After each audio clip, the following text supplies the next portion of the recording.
আজি এটা পাৰ্সেল পঠিয়াইছে আপোনাৰ নৰ্থ লখিমপুৰৰ পৰা আৰু পাৰ্সেলটোৰ ভিতৰত আছে আপোনাৰ আইফোন 14 Pro Maxৰ ডিসপ্লে আৰু ডিসপ্লেটো দাদাই ৰিপেয়াৰ কৰিবলৈ পঠাইছে তো লখিমপুৰত আপোনাৰ তাতে লোকেলত দেখাইছিলে হিয়তে তো তাতে পাৰা না বুলি কৈছে তো মই চাও এটো খুলি গনে কি কন্ডিশন হৈ আছে ৰিপেয়াৰ হ'ব নে নহব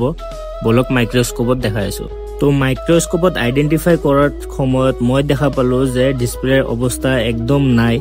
আৰু এটো ৰিপেয়াৰ হৈ গল হেতেন কিন্তু ইয়াতে আপোনালোকে ৰাইট সাইডে চাব পাৰি আছে একদম অৱস্থা কাহিল হৈ হৈছে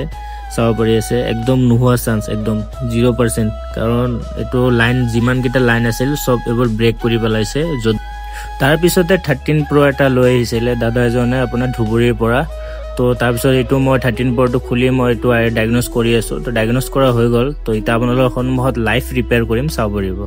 যিখিনি কাম কৰিব লগা কৰিলো ইটা আপোনালোকৰ সন্মুখত চাব লাইভ ৰিপেয়াৰ কৰিম চাব পাৰিব 3 2 1